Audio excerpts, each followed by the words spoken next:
this deal, and he even took some heat with some of those folks behind him, not all of them, but some who said that this deal was better than no deal. Senator, I heard a little bit about what you had told at least one protester, that this deal is not better than no deal. Explain. Well, in my view, this Iranian nuclear deal is a catastrophic deal. I'm here in Lafayette Park with a number of protesters who are standing with the American people to stop this catastrophic deal. Concerned Women of America put this on. And three consequences will flow from this deal if it goes through. Number one, if this deal goes through, over $100 billion will flow to Iran. They will pass it on to Hamas, to Hezbollah, to the Houthis. Without exaggeration, the Obama administration, President Obama and Hillary Clinton and John Kerry, will become the leading global financiers of radical Islamic terrorism in the world.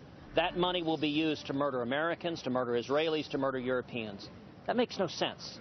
Number two, the second thing we know that will happen is 4 hostages are languishing in Iran. Pastor Saeed Abedini, Amir Hekmati, Jason Rezi, and Robert Levinson. You know, the last president to leave our hostages languishing in Iran was Jimmy Carter, and Barack Obama is demonstrating the same weakness and we're lifting sanctions on General Soleimani, the head of the Al-Quds forces responsible for murdering hundreds, if not thousands, of U.S. servicemen, and yet we're leaving a Christian pastor, a Marine, American citizens, a reporter to languish in Iranian hellholes.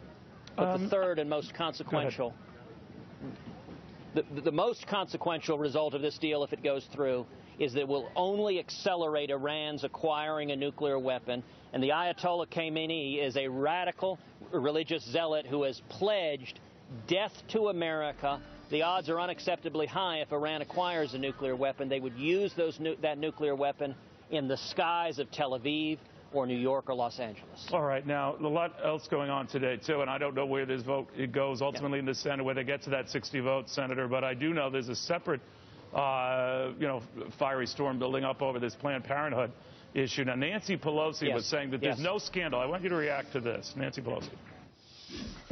Everybody's calling for an investigation of Planned Parenthood. Let's have an investigation of those people who were trying to ensnare Planned Parenthood in a controversy that doesn't exist. What do you think of that? You know, I would say that I think every American should watch the videos of Planned Parenthood. Just watch them. See senior officials of Planned Parenthood laughing over sips of wine, bargaining over the sale of body parts of unborn children. One official was so callous and cavalier to say she hoped to sell enough body parts of unborn children to buy herself a Lamborghini. And I would encourage Americans just to ask yourself, are those my values? I appreciate Nancy Pelosi answering that question, that yes, those are her values apparently, that Nancy Pelosi watches those videos and she feels sorry for the Planned Parenthood leaders that are bargaining over selling body parts. I will tell you, in the course of those videos, both of those officials appear to confess to multiple felonies. It is a felony with 10-year jail time to sell the body parts of unborn children for profit, and both of them are doing that. There needs to be serious law enforcement investigations, impartial and fair, into whether these individuals and whether Planned Parenthood as a national entity has committed felonies. If the Department of Justice were remotely fair and impartial, if it were not an arm of the Democratic National Committee, it would already have opened an investigation. Thankfully, there are attorneys general and local DAs who are investigating. But what we should do now is we should cut off every penny of taxpayer funds. We should not be funding a criminal enterprise that is committing felonies, that is selling the body parts of unborn children. It's grotesque and sickening, and that we should all be able to agree on that. All right. Now, they come back and say that taxpayers are not funding abortions. It's a distinction that they want to bring up. But you're right. It's a back and forth. But, Senator, I do want to get your thoughts on Donald Trump. He's going to the Mexico-Texas border a little bit later on, about half hour from now. We're told that the Border Patrol union that was supposed to be with him today has suddenly opted not to join him today. And it comes at a time when a lot of your colleagues also running for president are saying that Trump is overdoing it. Rick Perry, your fine former governor, was with me yesterday saying that Trump is a cancer on conservatism, that he's, to quote Marco Rubio, among those who is going too far and maybe at the expense of all of the Republicans sucking the oxygen out of the room. You've heard that analogy. It's not just to Mr. Rubio, but to others. Do you think that Trump is going too far? Look, Donald Trump is a friend of mine. I like and respect Donald. He speaks in a colorful way. He speaks in a way that you and I don't speak. But I commend him for focusing the attention of the country on the problem of illegal immigration, on the problem of sanctuary cities, on the problem of the Obama administration releasing hundreds of thousands of illegal aliens with criminal convictions onto the streets. All the other candidates agree with you on. No, Senator, you're correct. All those other candidates agree with you on that. They say that he's all but become a farce. You don't agree with that. Your criticisms have been at best tepid, and I wonder why.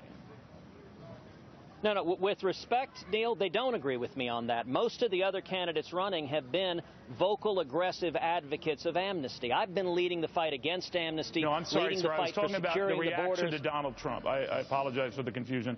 You have not been as vocal on that. And in fact, to the contrary. Many of the other Republican candidates have used this opportunity to take a stick and smack Donald Trump. I ain't going to do it. I believe in Ronald Reagan's 11th commandment. I'm not going to attack him personally or impugn his character. Well, he doesn't believe that. If others want to do that, that's their choice. Well, say what you will of Donald Trump. I mean, he obviously doesn't share that Ronald Reagan commandment view. Now, he says, Senator, he says that he only responds in kind. If someone had said something nasty about him, he will respond in kind. But obviously that Reagan commandment's been violated here, right? Well, I'll tell you, Neil, my view is not to respond in kind. You know, Scripture teaches that if someone visits evil upon you, you should repay them in kindness, and that's like heaping coals on top of their head. So if others attack me, I respond by praising them. If others want to attack Donald Trump, they can do it. I ain't going to do it. I am going to sing the praises of every Republican candidate in this field, and I'm going to focus on the issues the American people care about, which is jobs and growth and opportunity, which is securing the border, protecting our national security, defending our constitutional rights, and restoring America's leadership in the world. Senator Ted Cruz, thank you very, very much. Good seeing you again.